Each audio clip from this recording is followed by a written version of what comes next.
Si vous cherchez un appartement ces jours-ci, vous êtes peut-être tombé sur une annonce où un propriétaire présente un logement presque neuf à un prix très alléchant. On vous dit « l'appartement est à vous, mais en échange, faites-moi un virement bancaire pour signer le bail et visiter le logement ».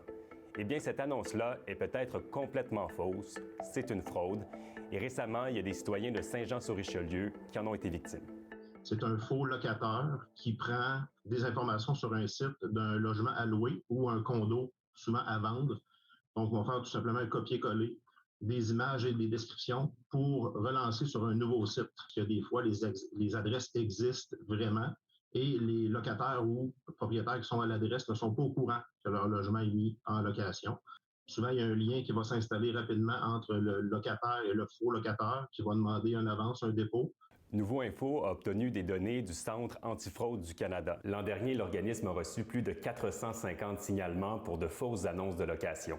C'est une fraude évaluée à près d'1 demi-million de dollars. C'est un chiffre qui ne serait que la pointe de l'iceberg. Parmi ces victimes, il y a Marie, à qui j'ai pu parler, qui cherchait un toit depuis des semaines et qui pensait enfin avoir trouvé. À 635, tout compris, pour un 4,5, c'est la perle rare, disons. Là, j'ai donné 250 $ pour que son fils puisse venir faire la vérification, tout ça, tout soit correct.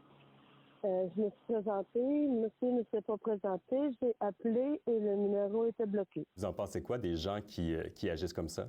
C'est malhonnête, c'est aberrant de voir du monde faire ça, surtout en temps de pandémie, tout le monde, on est à cran, on a pas beaucoup de travail. Marie est vraiment loin d'être la seule. J'ai discuté avec plusieurs personnes qui sont tombées dans le même piège. Il y en a même certains qui m'ont transmis des courriels qu'ils ont échangés avec les fraudeurs. Dans un de ces courriels, la propriétaire d'un logement demande un virement de 700 $ pour le premier mois de loyer. Un virement qui doit être effectué avant la visite de l'appartement et la signature du bail.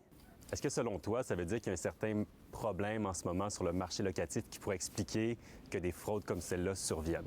Donc, on a une pénurie de logements à grandeur de la province et on a une pénurie de logements abordables.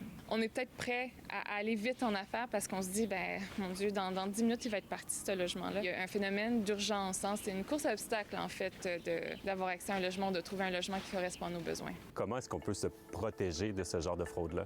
Donc, moi, ce que je donnerais comme recommandation d'abord, c'est de ne jamais signer un bail d'un logement qu'on n'a pas visité. En ce moment, là, sur le marché locatif, je disais, personne n'est vraiment chanceux. Donc, si c'est trop beau pour être vrai, de peut-être aller sonner à la porte des voisins une fois la visite finie, juste pour demander des questions. C'est quoi le nom du propriétaire? Est-ce que ça se passe bien avec le propriétaire?